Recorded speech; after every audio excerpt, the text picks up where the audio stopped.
Once upon a time, there was a mad scientist. Yo, that scientist be mad. Don't fly. Mad scientist named Melvin. He wasn't mad like, there's not enough celery in the fridge for me to make tuna salad and a Caesar. Now I gotta decide which one I want more. No, Melvin was mad like, cuckoo crazy little thing called nuts. He made machines that worsen the environment, but being involved with the environment, at first hearing, you think he's actually doing something positive, till you break it down in your head. For example, you hear euthanasia, and you think, oh, Chinese teenagers. But it means mercy killing, and the only problem with killing Chinese teenagers is that half an hour later, you're hungry again, and you can't go swimming. You have to wait at least an hour after eating an Asian to go swimming. Unless, of course, you're in Japan, in which case you have to eat and swim at the same time. Too soon? Environment. Melvin, the mad scientist, who hurt the environment, had a neighbor named Antonio. Antonio ran a meth lab out of his bathroom, not because he wanted to be a drug lord. Our drug lord, who art in heaven. But he heard that having drugs was a quick way to meeting the ladies. Unfortunately, when you make crystal meth, you don't really meet a lot of attractive disease-free women. It's not a wide scope of physically fit gals who get hooked on crystal meth. Unless it's their first day, of course. You know how it happens. 3 days after a breakup with Chet from accounts receivable, and they get full of that single again moxie. Oh, I'm single and free. I'm not going to let society tell me which drugs are fun and which drugs aren't. Bring on the meth. Women that are really into crystal meth are not attractive. I don't feel prejudiced saying that. You never hear a friend say, you got to meet this girl I hooked up with at the pub last week. Oh, she's so pretty. She must be on crystal meth. You never hear that.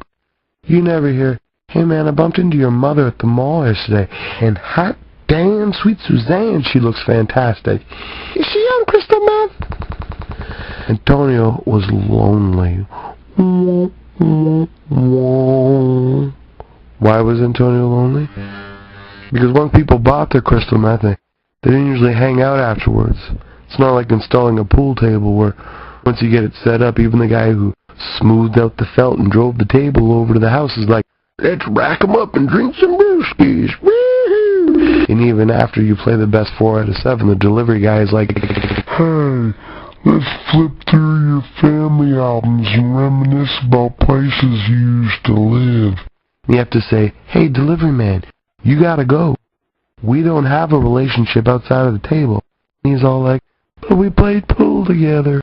You have to wait at least an hour after eating a Chinese teenager until you can play pool, unless, of course, it's a teenage girl. Why? 'Cause they don't count.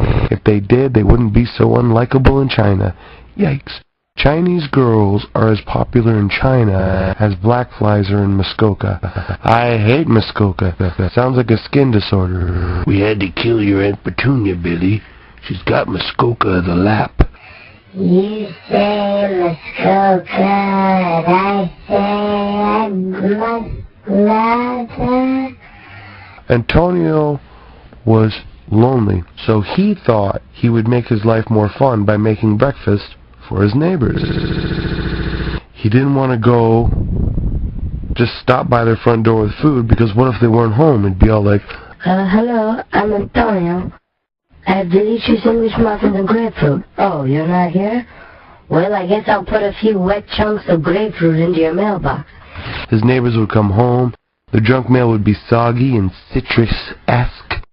Oh, citrus-esque, you have covered me with pulpy seeds for the last time.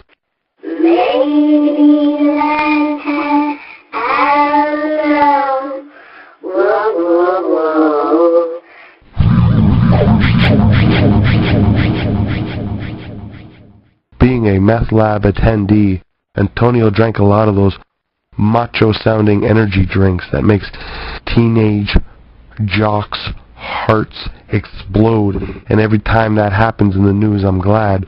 A 17-year-old boy's heart exploded today in a gymnasium while he was participating in a basketball final. I always think good. I'm glad. A dead jock who was also a fan of direct-to-teen marketing, he shook loose his mortal coil. We're better off. Toxicology reports suggest that he may have consumed as many as 10 cans of serpent spit rock'em sock'em explosive big wiener juice. You know, they always have those dumb fucking names. The can has a picture of a missile on it, you know, going through a penis, and then that penis in turn smacking the Mona Lisa in the mouth, you know. Some lowbrow slogan stenciled in like, ride the snake into overtime, or losing's for pussies. I hate all that teen marketed shit.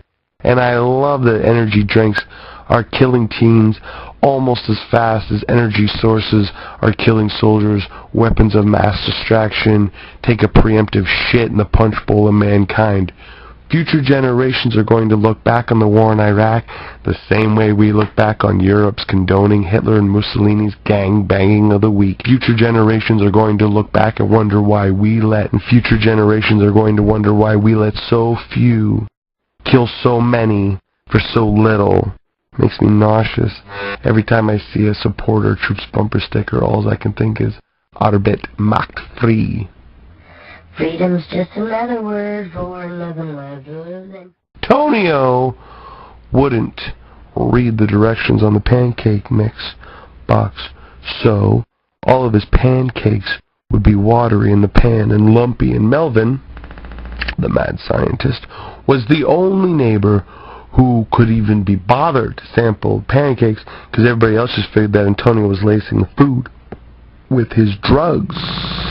Forgetting, of course, that crystal meth really isn't a sampler style of recreational use like pot. When somebody wants crystal meth, they really want crystal meth. They aren't about to negotiate much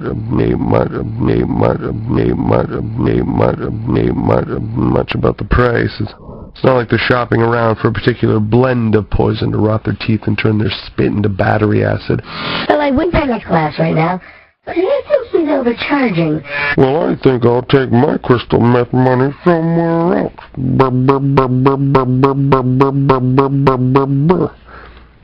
So the moral of the story is what? When you're making pancakes, follow the directions. They're on the box for a reason.